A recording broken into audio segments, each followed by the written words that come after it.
Esce di strada con l'auto e finisce nel canale, morto un 33enne di Spinea. Gaspare Gasparini, il dramma da Seggiano. Nessuno ha assistito all'incidente, la vettura capovolta, notata da alcuni passanti.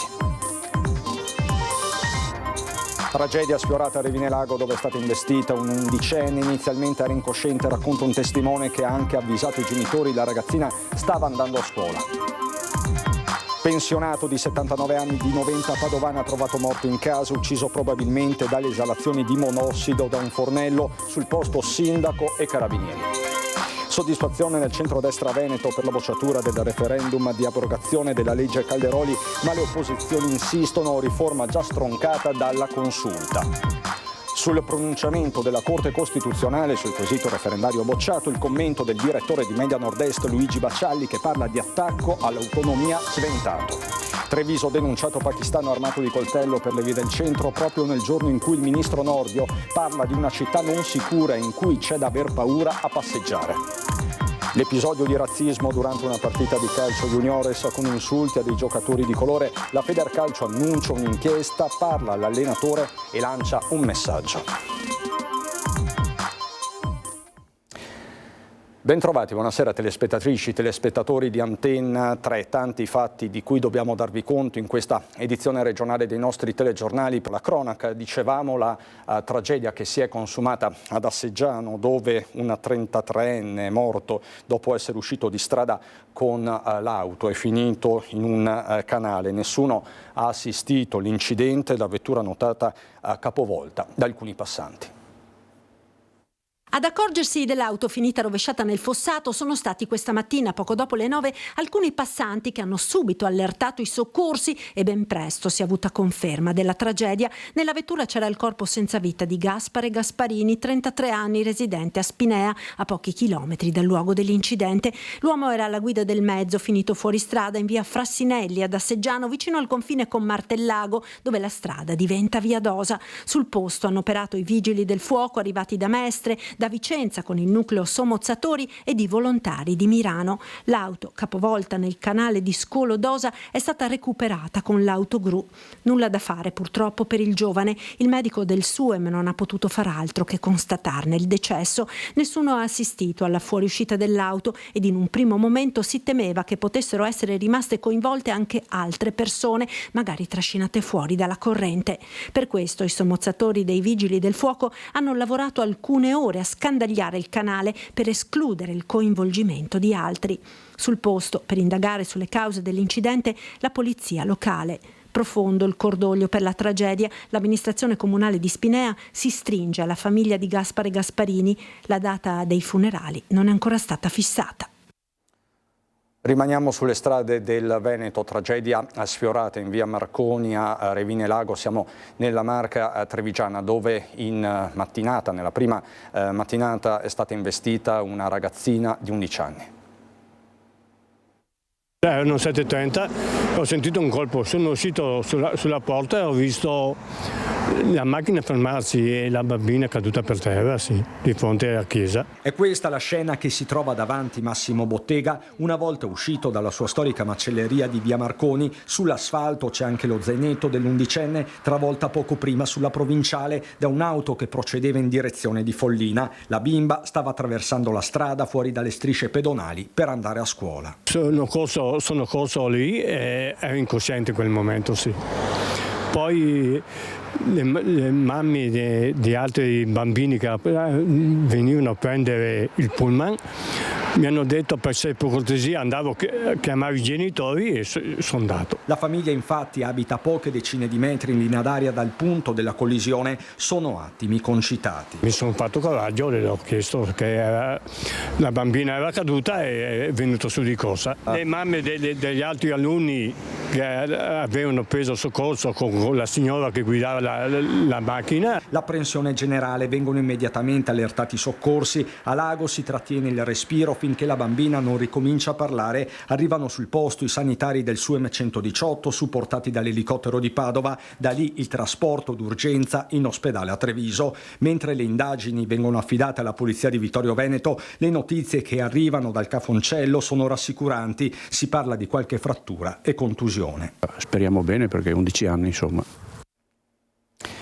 Tragedia questo pomeriggio a Noventa Padovana, il corpo senza vita di un 79enne è stato ritrovato privo di vita nella sua abitazione di via Montello. L'anziano sarebbe morto per un'intossicazione da monossido di carbonio. Sul posto i vigili del fuoco e i carabinieri. I pompieri hanno rilevato alti livelli di monossido che aveva completamente saturato l'aria della casa. Potrebbe trattarsi di una probabile fuga di gas dal fornello o di un guasto alla caldaia che è stata immediatamente spenta dai vigili del fuoco. Sul posto anche il sindaco di Noventa Padovana Marcello Bano, che ha seguito i rilievi delle forze dell'ordine. Il decesso di Aldo Boscaro, questo è il nome della vittima, è da attribuirsi all'intossicazione da monossido, ma quasi certamente il PM disporrà l'autopsia per escludere ogni dubbio.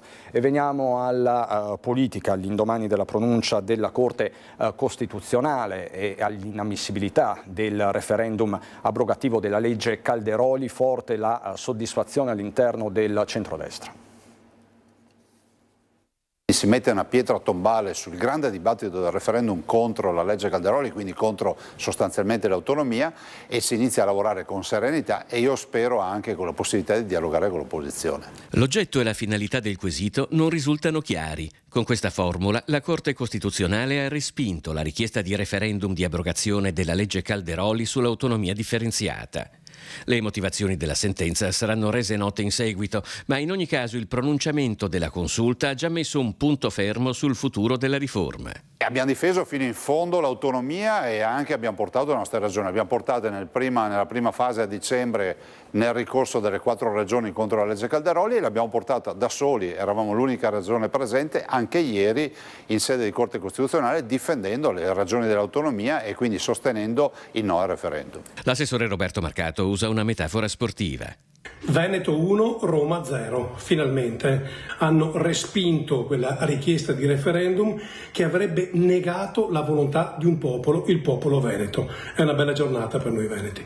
In Consiglio regionale è anche l'occasione per togliersi qualche sassolino dalla scarpa. Ci piacerebbe vedere una sinistra, soprattutto in Veneto, che non va costantemente contro la volontà dei veneti che si sono espressi con un referendum nel 2017 al 98,1%, ma che in qualche modo si mette a dare una mano per far arrivare questo diritto sacrosanto dei veneti alla nostra regione. Ma cosa succede adesso? A dicembre la Corte Costituzionale aveva depositato un'altra sentenza in cui dichiarava illegittimi 7 punti dell'autonomia differenziata, così come prevista dalla legge Calderoli. Che l'iter riprende e naturalmente verrà fatto anche con gli aggiustamenti che sono stati richiesti, con quelli parziali illegittimità, perché bisogna poi dire le cose come stanno, quindi non stiamo parlando di illegittimità della legge ma di alcuni passaggi che devono essere corretti e penso che il Parlamento abbia la forza di fare questo, naturalmente supportato dal governo. Che la legge Calderoli non è una legge contro la Costituzione, ma è una legge che dà applicazione a un principio che è inserito in Costituzione, che è quello dell'autonomia differenziata. Il principio c'è, poi nella sua applicazione possono essere definite alcuni parametri, elementi che adesso il governo andrà a definire.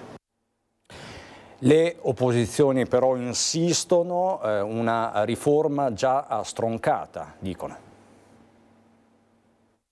Il referendum con la proposta di abrogazione della legge Calderoli sull'autonomia differenziata non ci sarà, ma la delusione tra chi nei gruppi di opposizione in Consiglio regionale avrebbe voluto che sul tema si esprimessero i cittadini è mitigata da un'altra sentenza della Corte Costituzionale, quella che il mese scorso aveva dichiarato incostituzionali 7 punti della riforma. È una vittoria di Pirro, possiamo dirlo, perché sì, non si farà il referendum, benissimo, ma la legge deve essere ripresa completamente, rivista, corretta e riavviata, per cui stiamo a vedere, intanto noi stiamo a vedere cosa succederà e quando questa legge andrà in porto, se andrà in porto. La critica alla legge Calderoli non è una presa di posizione contro l'autonomia, dicono dal Partito Democratico, ma di come questa possa e debba essere realizzata. La riforma costituzionale del 2001 che ha messo in Costituzione le previsioni dell'autonomia differenziata l'abbiamo fatta noi e noi abbiamo detto fin dall'inizio quali sono i paletti entro i quali eravamo disponibili a discutere anche con Zaia di autonomia. Non tutte le 23 materie, cosa che ha stabilito anche la Corte, non le materie bensì le funzioni, cosa che ha detto anche la Corte, non impostare l'autonomia in termini di contrapposizione, indipendentismo e isolazionismo come ha fatto Zaia. Le opposizioni chiedono a Zaia di venire a riferire in aula e di essere franco, dice Elena Ostanel del Veneto che vogliamo. Deve dirci davvero come la sua maggioranza intenda dare più potere e risorse a territori e comuni e non meno come sta accadendo da tempo. Aperture al dialogo arrivano anche da Erika Baldini del Movimento 5 Stelle. chiaramente nel rispetto di quello che già la Corte Costituzionale ha sentenziato, ovvero il rispetto del ruolo del Parlamento, che deve essere centrale in questa fase, e anche sulle competenze da affidare alle regioni, perché non si tratta di affidare generali competenze ma solo specifiche funzioni, quindi sono temi di cui la Corte Costituzionale ha parlato e di cui la legge deve tener conto. E proprio di autonomia ha parlato oggi il neoeletto Presidente della Corte Costituzionale. La possibilità di determinare i LEP senza un intervento del legislatore non c'è. Occorre che il legislatore intervenga e ridetermini i criteri per l'individuazione dei LEP. Certo, ci sono materie non LEP, ma anche sulle materie non LEP la Corte è intervenuta innanzitutto limitando l'attribuzione a specifiche funzioni di materie, ma è intervenuta anche precisando, e questo è detto chiaramente nella sentenza, che l'attribuzione per le materie non LEP, laddove ci sia un'incidenza su diritti civili o sociali, occorre comunque la predeterminazione dei LEP. Quindi in realtà anche per le materie non LEP c'è una limitazione e la necessità che intervenga il legislatore. E sul pronunciamento della Corte Costituzionale che ha bocciato il referendum c'è il commento del nostro direttore Luigi Baccialli, che parla di un attacco all'autonomia sventato.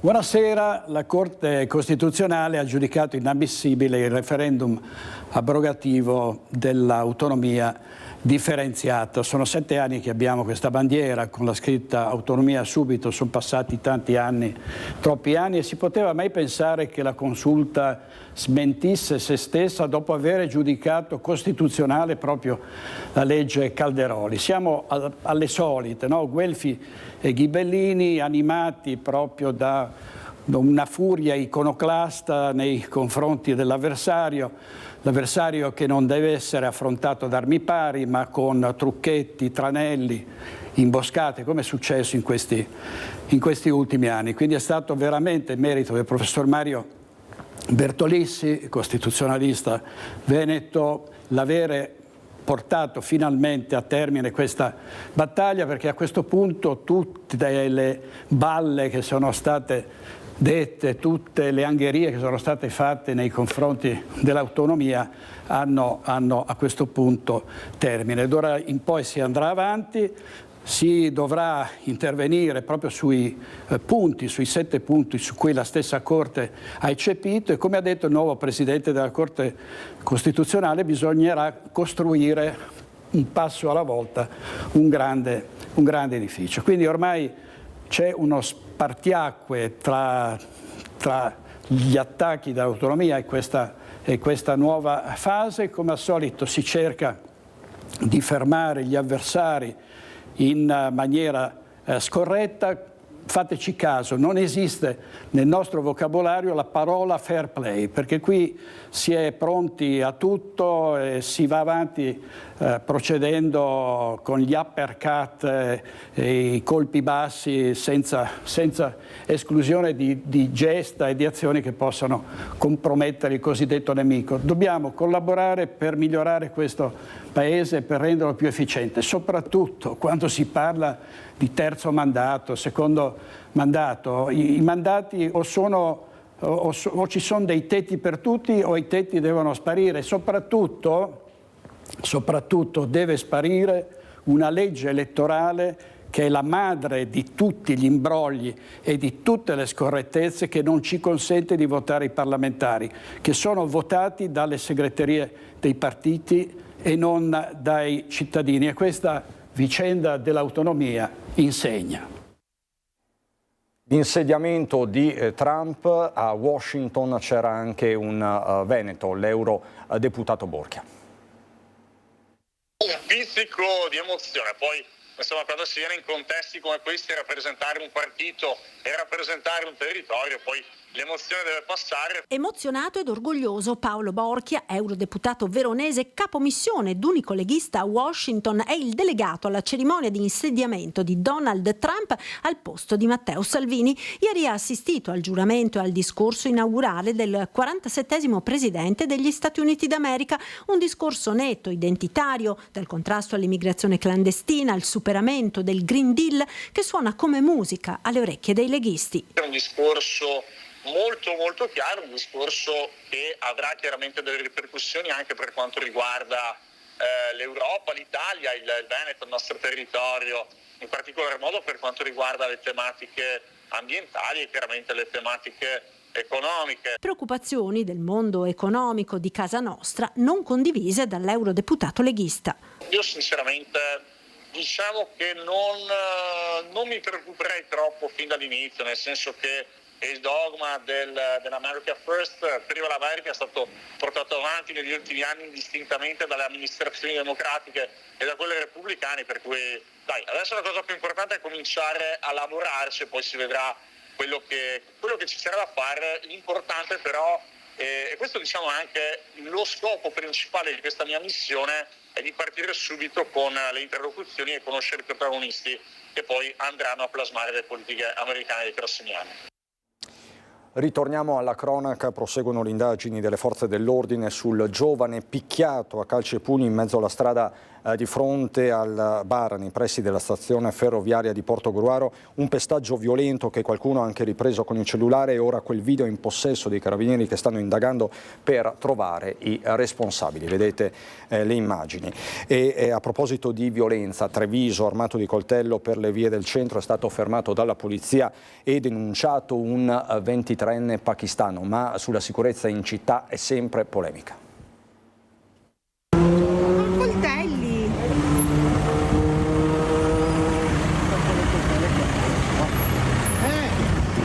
Che è cambiato? Ma un macete, che cavolo ha in mano?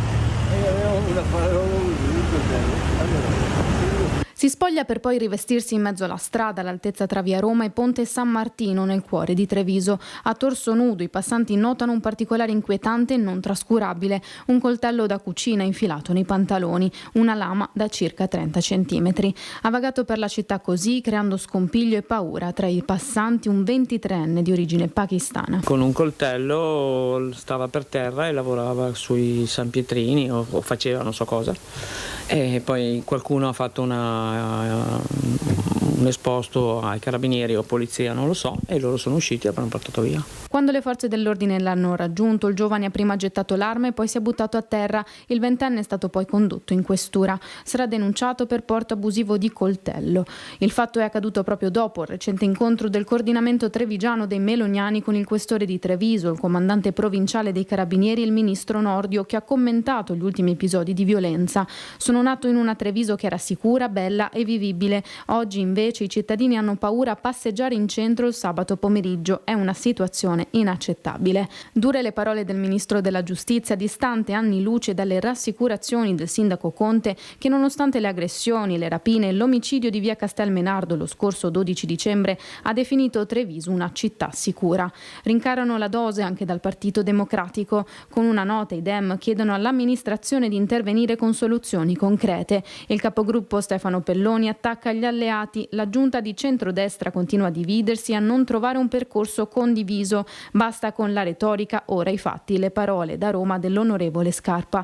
Clima teso in città dunque, e soprattutto tra gli alleati. Fanno ancora discutere le dichiarazioni che il Foglio aveva attribuito a Mario Conte, che aveva appellato i meloniani come famelici, impreparati, perdenti. Siamo famelici, impreparati e perdenti, sia come offensivo nei nostri confronti, lo dico chiaramente. La nostra pazienza, come si suol dire, è infinita e per il bene non ha limiti. Per il bene, no, i limiti ce li ha, ma non li stabilisco io. Certo. Ecco, li stabilisce la nostra leader. E c'è una replica in tempo reale del sindaco Mario Conte. Siamo tutti uniti per contrastare i disagi generati da queste persone che di integrazione e disciplina non ne vogliono sapere. In questo senso accolgo le parole del ministro Nordio, che sono certo essere al nostro fianco in questa battaglia che deve essere accompagnata anche da strumenti normativi efficaci, ma su questo torneremo nel corso della nostra edizione trevigiana. Mentre a Padova fa discutere l'episodio di razzismo avvenuto nella fine settimana durante una partita di calcio juniores, dove sono stati rivolti degli insulti a dei giocatori di colore, la Federcalcio annuncia un'inchiesta. Intanto parla l'allenatore, lo vedete, dei giovani calciatori offesi e lancia un messaggio. Bisogna puntare sull'educazione, il nostro compito è soprattutto quello di insegnare i valori umani e sociali, ma anche su questo torneremo nel corso delle nostre edizioni. È tutto dal Veneto, subito dopo la sigla c'è il meteo. Buona serata.